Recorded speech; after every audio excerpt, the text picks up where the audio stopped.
भावानो बहिणीनो, तो हाड नावाचा कुत्रा असा काही पिळगला की त्यांनी जाती जातीत धर्मात विष कालवायचं काम केलं. आणि तो त्याच्या घाण तोंडातून, गटारीच्या तोंडातून काय बरळला तर प्रभू श्रीराम हे मांसाहारी होते. अरे ते मांसाहारी होते का नव्हते तो भाग वेगळा आहे, पण तू माणूस आहे का? तू डुक्कर आहे, तू डुक्कर तोंडाचा आहे. आणि मला किती येते अशा हाड नावाच्या कुत्र्यांच्या का जे प्रत्येक महामानवाला, प्रत्येक दैवताला जातीत विभागून घेते. प्रभू श्रीराम हिंदूंचे, छत्रपती शिवराय मराठ्यांचे, डॉक्टर बाबासाहेब आंबेडकर दलितांचे, लहुजी साठे मातंगाचे. अरे काय चाललंय काय? आणि जोपर्यंत आपण प्रत्येक आपल्या दैवताला जातीत विभागून घेऊ तोपर्यंत आपण एका मुठीने राहणार नाही. आणि जोपर्यंत आपण एका मुठीने राहणार नाही तोपर्यंत बाहेरच्या देशात बसलेले लाडगे आपला पिच्छा सोडणार नाहीत. म्हणून या हाड नावाच्या कुत्र्याला मला एवढं सांगायचंय का तू तुझी काशी कर. आणि परत जर आमच्या दैवताबद्दल काही वाईट बोलला तर तुला सांगून ठेवतो, गाठ आमच्याशी आहे, ध्यानात ठेव, कुत्री आहे. हाड हाड. राम राम शेतकरी भावांनो बहिणींनो, मी तुमचा मित्र बंधू सखा नाना, गावठी शंकर नाना या यूट्यूब चॅनलमध्ये तुमचं हार्दिक स्वागत. तर भावांनो बहिणींनो, सध्या देशात आहे का 2-3 गोष्टी नाही का पुरं येडं करून टाकलेलं आहे. त्याच्यातली पहिली आहे राम मंदिर, दुसरी आहे राम मांसाहारी होते असं म्हणणारा कुत्रा, त्याने तिसरी आहे कांद्याचे पडलेले भाव, चौथी आहे पंजाबराव डग साहेबांनी दिलेला खोटा अंदाज. ह्या गोष्टी नाही का अख्ख्या महाराष्ट्रात नाही अख्ख्या देशात धुमाकूळ घातलेलं आहे. आता राम मंदिर होऊ राहिलं, ही प्रत्येकाच्या दृष्टीनं आनंदाची बातमी आहे, एकदम चांगली गोष्ट आहे. याच्यात कोणी वाईटपणा करायचा किंवा वाईट खोडी करायचा अजिबात काही प्रश्न येत नाही, काहीच येत नाही. फक्त ज्या ज्या लोकांनी, ज्या ज्या मानवांनी, महामानवांनी राम मंदिरासाठी योगदान दिलेलं आहे, बलिदान दिलेलं आहे, त्यांचं नाव तिथं आदरानं घेतलं गेलं पाहिजे. काय वाटतं तुम्हाला? नाहीतर मग आता म्हणजे त्या विषयात, आपल्या राजकारणाच्या विषयात आपल्याला बोलायचंच नाही. आपल्याला फक्त रामाशी बोलायचंय का प्रभू श्रीराम यांचं मंदिर तिथं व्हावं. म्हणून माझ्या माहितीनुसार तरी हिंदू हृदय सम्राट, शिवसेना प्रमुख बाळासाहेब ठाकरेंइतकं योगदान कोणाचं आसन असं मला अजिबात वाटत नाही. हे बाकी आता ज्याच्या त्याच्या माहितीचा प्रश्न असन, काय असन ते असन, पण माझ्या माहितीनुसार, माझ्या एवढ्या बुद्धीनुसार मला असं वाटतं की राम मंदिरासाठी बाळासाहेब ठाकरेंचं एवढं योगदान आहे, त्याच्या जवळपास पण कुणी असन असं वाटत नाही. बाळासाहेबांनंतर लालकृष्ण अडवाणी आहेत, मुरली मनोहर जोशी आहेत, बरोबर आहे का नाही? हे आहेतच. त्यांचं योगदान कुणी नाकारू शकत नाही. बाकी मग कोणाच्या कानापासून गोळ्या गेल्या आणि कोणाच्या काय झालं ते प्रश्न वेगळा आहे. म्हणजे जो माणसं तिथं नव्हते ते आता म्हणतात का आमच्या कानापासून गोळ्या गेल्या होत्या. गेले असते ना, आम्हाला नाही सांगता येणार भाऊ, आम्ही तर नव्हतोच, जाऊन द्या. पण आता त्याच्यात दुसरा प्रश्न तिथे असा एक तयार झाला का राम मंदिराच्या उद्घाटनाला कुणाला बोलवलं, कुणाला नाही बोलवलं, तो एक वेगळाच प्रश्न आहे. त्याच्यानंतर प्रभू श्रीराम हे मांसाहारी होते असं म्हणून कोणीतरी एक कुत्र काल परवा बरळलं. आता मला त्या कुत्र्याला फक्त एवढंच सांगायचंय की प्रभू श्रीराम मांसाहारी होते नव्हते तो भाग वेगळा आहे, पण कुणाच्या आस्थेशी कुणाच्या निष्ठेशी अजिबात खेळू नकोस. मी अरे रोज बोलतो आता त्या माणसाला, त्याचं नाव नाही घेणार मी, कारण आपल्या व्हिडिओत कुत्र्याचं नाव घ्यायला परवानगी नाही. आणि कुत्रा ह्याचा सुद्धा अपमान होईल असा तो माणूस बरळला. बरोबर आहे का नाही? आणि मला एक कळत नाही की दैवत हे कोणत्या जातीचं आहे हे वाटून का घेतात लोक. त्यांचे विचार घेण्यापेक्षा त्यांना जातीत का वाटून घेतात लोक, याचं मला सगळ्यात जादा विशेष वाटतं आणि मला ह्या गोष्टीचा राग येतो. आता उदाहरणार्थ घ्या तुम्ही, म्हणजे बरेच उदाहरणं आहेत अशी का प्रत्येकानं त्या जातीतल्या महामानवाला वाटून घेतलं, जातीवाल्यांनी धर्मवाल्यांनी वाटून घेतलं, पण त्यांनी जे कामं केलेले आहेत ते कामं का दिसत नाहीत. विचार करण्यासारख्या गोष्टी आहेत. बरोबर आहे की नाही? आता आपण याच्यावरती बोलणारच. याच्यातलीच पुढचा मुद्दा आपला असा होता की पंजाबराव ढग साहेबांनी फसवलं. किती फसवलं त्याला लिमिट नाही. कसं फसवलं ते तर मी प्रत्येक व्हिडिओत सांगितलं. आता दुसरा महत्वाचा मुद्दा असा आहे की कांद्याचे पडलेले भाव. मला सरकारला आहे का काही प्रश्न विचारायचे आहेत. आता सरकारला मराठी कळत नाही. सुना है दिल्ली को मराठी नहीं समझ में आती. बरोबर आहे की नाही? तरी पण मी त्यांना माझ्या मोडक्या तोडक्या हिंदीत सांगू शकतो, पण मी मराठीतच बोलणार. का बुवा कांद्याचे भाव वाढले, प्याज का भाव बढ़ गया है, लेकिन कितना बढ़ गया है? 30 रुपया. 30 रुपये किलो कांदा हो गया है, प्याज हो गया है.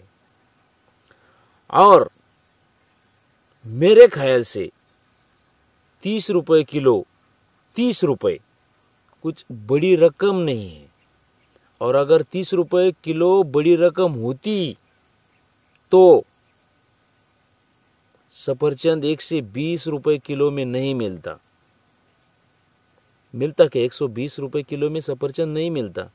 और मिलता और रकम ज्यादा होती तो लोग खरीदते नहीं, क्योंकि 120 रुपये किलो है. समझ में आई बात? जो तेल होता है, हम खाने का तेल, हमारा हिंदी ऐसा ही है, खाने का जो तेल होता है वो 100 रुपये 110 रुपये किलो में नहीं बिकता, क्योंकि इतना पैसा लोगों के पास नहीं है, इसके वास्ते ये नहीं बिकता. लेकिन ये इतने में बिकता है, मतलब अगर 120 रुपये किलो रकम ज्यादा नहीं है तो 30 रुपये किलो की रकम ज्यादा कैसे हो गई? क्या मिलता है 30 रुपये में? कुछ भी नहीं मिलता. मिलता है तो सिर्फ फाशी का फंदा. विचार करण्यासारखी गोष्ट आहे की शेतकऱ्यांच्या 15 दिवसात तुम्ही काय सांगितलं होतं, नाफेडकून खरेदी करणारे आम्ही 38 रुपयाना, 30 रुपयाना, 40 रुपयाना आम्ही नाफेड खरेदी करणारे. 15 दिवसात नाफेड 15 रुपये किलोनी खरेदी करायला लागलं. मग जर बाकीच्या वस्तू स्वस्तच नाही आहेत तर मग फक्त शेतकऱ्याचाच माल स्वस्त आहे का?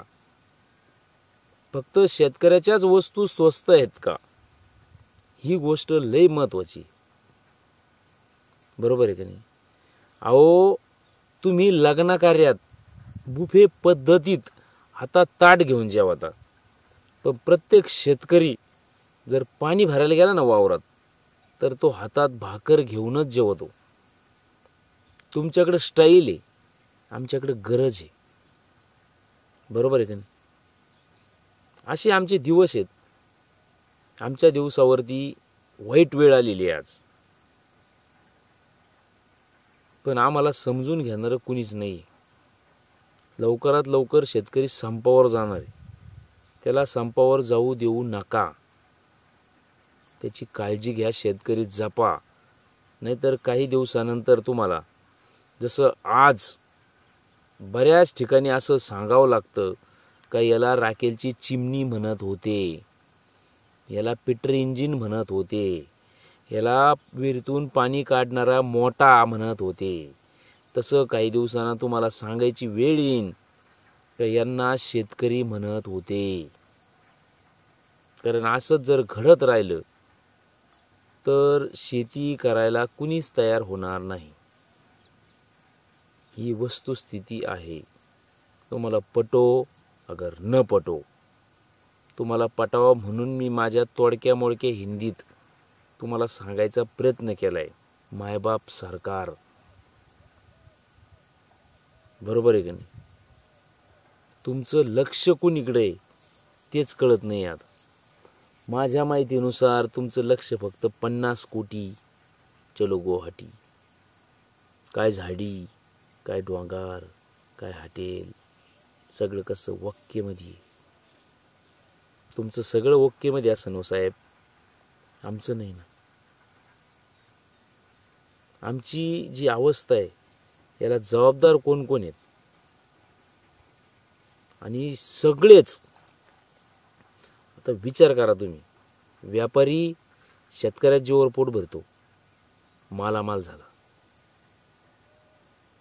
सरकारी अधिकारी शेतकऱ्याच्या जीवावर पोट भरतात, तलाठी, असेच हे लोक मालामाल झाले. त्यांना लाखांना पगार. उरलं सुरलं होतं ते पंजाबराव डक, त्यांनी शेतकऱ्याच्या जीवावर छापून घेतलं, मालामाल झाले. हे सगळे लाल झाले, मालामाल झाले. पण माझा शेतकरी बाप भिकायला लागला.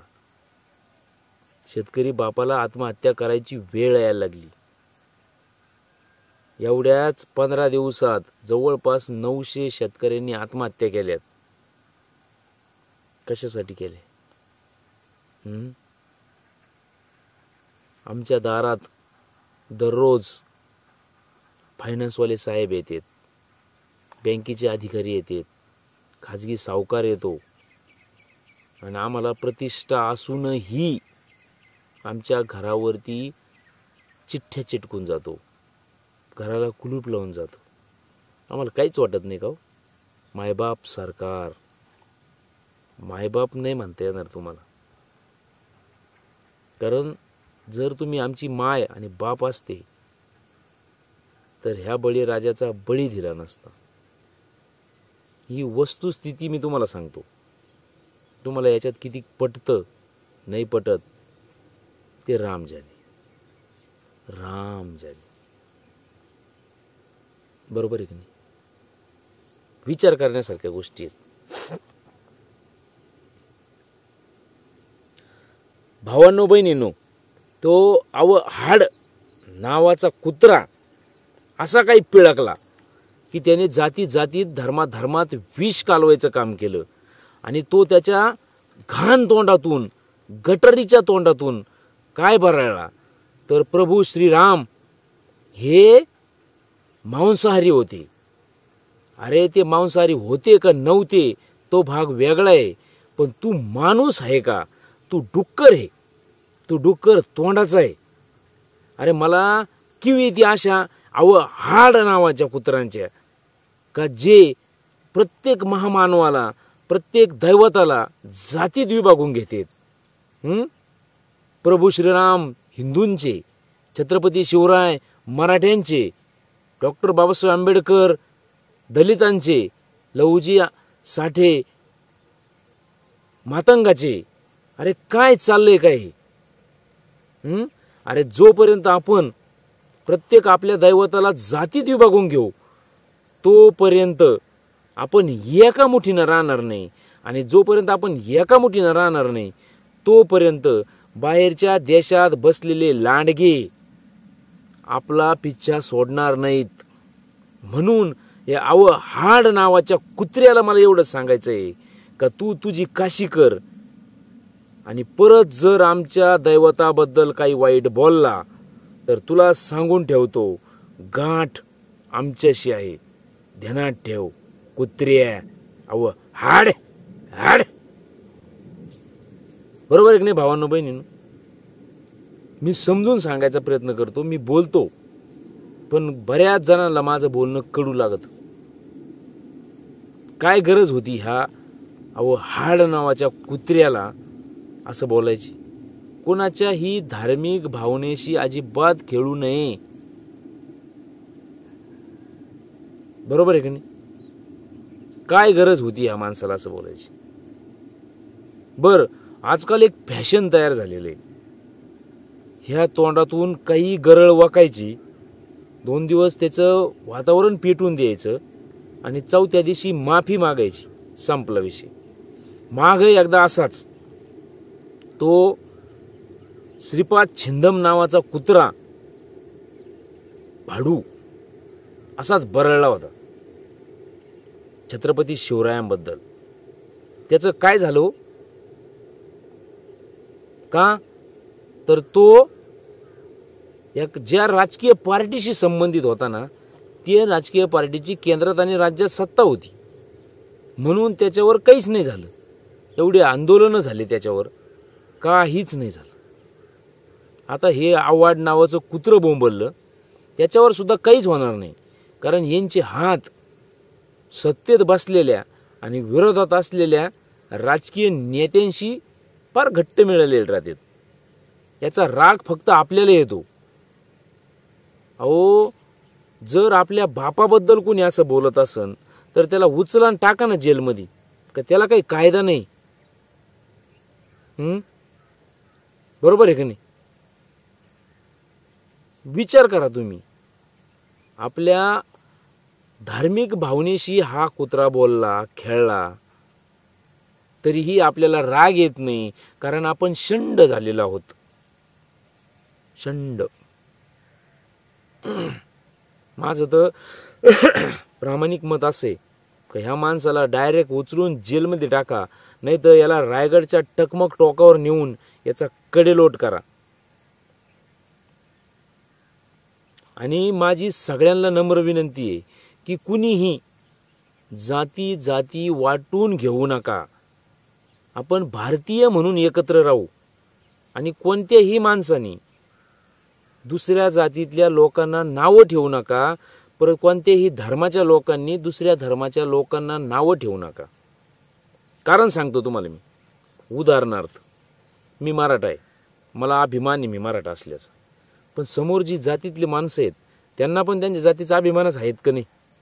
बरोबर आहे का नाही? मग मी त्यांच्या जातीबद्दल वाईट का बोलू?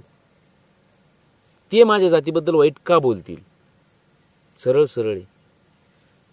मी हिंदू आहे, मग मी एखाद्या माझ्या मुस्लिम भावाबद्दल का वाईट बोलू? का त्याला त्याच्या जातीचा धर्माचा अभिमान नाही का? आहे, आणि असायलाच पाहिजे.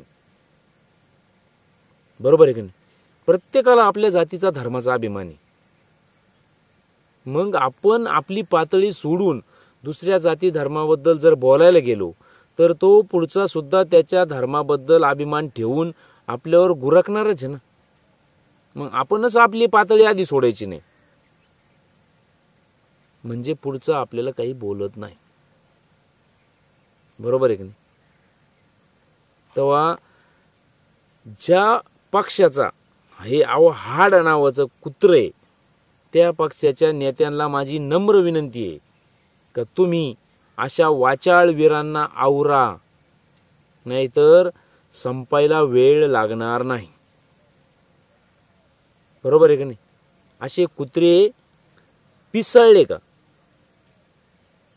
मग यांना काय करावं लागतं हे तुम्हाला चांगलं माहिती आहे. आणि हे कुत्र पिसळायला लागलेलं आहे. आता याला आवरा, ध्यानात ठेव. तू बोल ना, तुला राजकीय बोलायचंय ना, तर तू तुझ्या राजकीय पक्षाबद्दल बोल, दुसऱ्या राजकीय पक्षातल्या नेत्यांबद्दल बोल. पण आमच्या धार्मिक भावनेशी खेळू नकोस.